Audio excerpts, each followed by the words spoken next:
ବିଦ୍ୟାହୀନ ବ୍ୟକ୍ତିର ସ୍ଥାନ କେଉଁଠି? ବିଦ୍ୟାହୀନ ଲୋକ ନେତ୍ରହୀନ ଜନ ପରି। ସଭାରେ ବସିଲେ ଶୋଭା ନଥାଏ ତାଙ୍କରି।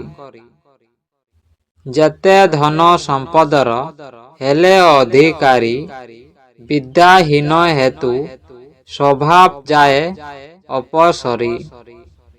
ଜ୍ଞାନୀ ମେଳରେ ବସି ଉପହାସ ହୁଏ, ଯେତେ ଧନ ଥିଲେ ସୁଦ୍ଧା ମୂର୍ଖ ସେ ବୋଲାଏ।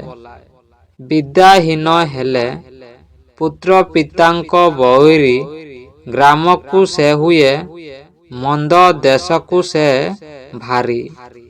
ବିଦ୍ୟା ହେତୁ ଗୁରୁଠାରୁ ଶିଷ୍ୟ ଯାଏ ବଳି, ଦୁର୍ବଳ ହୁଅନ୍ତି ବିଦ୍ୟା ଯୋଗୁ ବଳଶାଳୀ।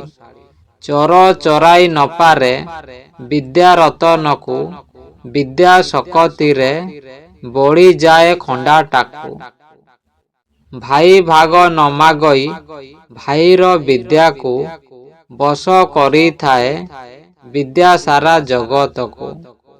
ବିଦ୍ୟାବନ୍ତ ମାନବର ସର୍ବମିତ ହନ୍ତି, ଜଗତର ସବୁ କ୍ଷେତ୍ରେ ସମ୍ମାନ ଲଭନ୍ତି।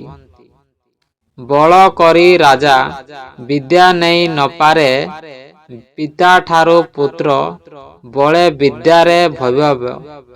ଏଣୁ ଅବାଲ୍ୟରୁ ବିଦ୍ୟା କର ଉପାର୍ଜନ, ବିଦ୍ୟା ସଙ୍ଗେ ସମକକ୍ଷ ନୁହେଁ ସେ କେବେ ଧନ।